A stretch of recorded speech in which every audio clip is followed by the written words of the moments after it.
சிரேஷ்ட சட்டத்தரணி மனோரி முத்தெட்டுவேகம தலைமையிலான 11 பேர் அடங்கிய குழுவினர் பொறுப்புக்கூறல் மற்றும் நல்லிணக்க பொறிமுறைகள் தொடர்பில் மக்களின் கருத்துக்களை அறியும் மாவட்ட மட்டத்திலான அமர்வுகளை நடத்தி வருகின்றனர்.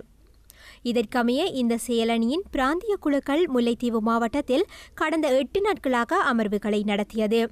கரைதுறைப்பற்று, துணுக்காய், ஒட்டிசுட்டான், மாந்தை கிழக்கு, புதுக்குடியிருப்பு மற்றும் மணலாறு ஆகிய பிரதேச செயலாளர் பிரிவுகளில் இடம்பெற்ற மக்கள் கருத்தறியும் அமர்வுகளின் போது முன்னிலையாகிய மக்கள் போரின் போதும் அதற்கு பின்னரும் தமக்கு இழைக்கப்பட்ட கொடூரங்களுக்கு நீதி கிடைக்க வேண்டும் என்று வலியுறுத்தியதாக முல்லைத்தீவு மாவட்ட செயலணி உறுப்பினர்கள் ஐபிசி தமிழுக்கு தெரிவித்தனர்.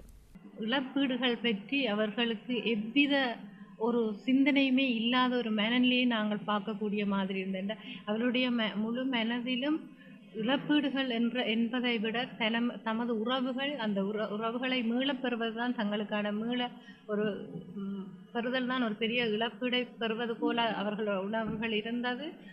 ஸ்ரீலங்கா இராணுவத்தினரால் நீண்ட காலமாக தடுத்து வைக்கப்பட்டு புனர்வாழ்வு அளிக்கப்பட்டதாக கூறி விடுதலை செய்யப்பட்டுள்ள முன்னாள் போராளிகளுக்கு தொடர்ந்தும் பாதுகாப்பு அச்சுறுத்தல் இருப்பதாகவும் தாம் நடத்திய அமர்வுகளில் கலந்து கொண்ட பல முன்னாள் போராளிகள் முறையிட்டதாக செயலணியினர் கூறுகின்றனர்.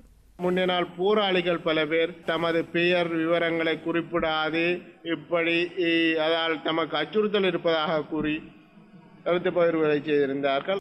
தமிழ் மக்களின் உரிமைகளுக்காக முன்னெடுக்கப்பட்ட மற்றும் முன்னெடுக்கப்படும் போராட்டங்களின் நியாயத்தன்மை புரிந்து கொள்ளப்பட வேண்டும் என்பதையும் அவை குறித்து சுதந்திரமாக பகிரப்படுத்துவதற்கான சந்தர்ப்பமும் ஏற்படுத்தி கொடுக்கப்பட வேண்டும் எனவும் இறுதிக்கட்ட போரினால் பேரழிவை சந்தித்த முல்லைத்தீவு மாவட்ட மக்கள் வலியுறுத்தியிருப்பதாகவும் மனோரி முத்தெட்டுவேகம செயலணியின் உபகுழு கூறுகின்றது.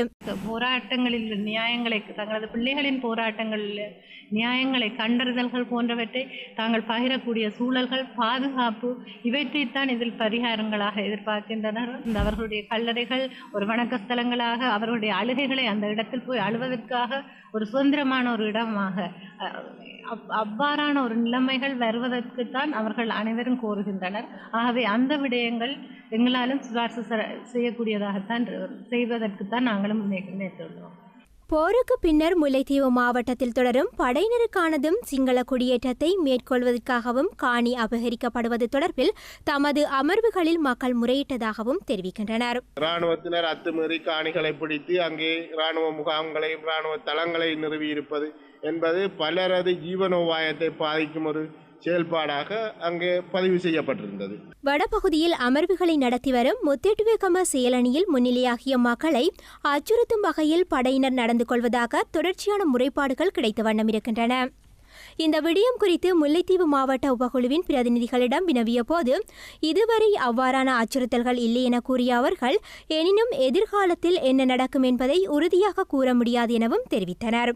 எந்த ஒரு சிஐடி அழுத்தங்களோ இல்லை போலீஸாலேயோ இராணுவத்தாலேயோ எந்த ஒரு அழுத்தமும் வரே இல்லை. எந்த ஒரு போனும் எனக்கு அப்படி வரப்பட இல்லை.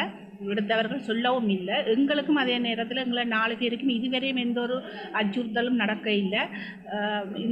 இந்த மாதம் 30ஆம் தேதியோடு எங்களோட செயலமர்வு கலைக்கப்பட்டு மீளவும் நான் எங்கே இருந்தோனோ அந்த இடத்துக்கு தான் நான் செல்வேன். இனி என்ன நடக்கும், எது நடக்கும் என்றது கேள்விக்குறியான விஷயம்.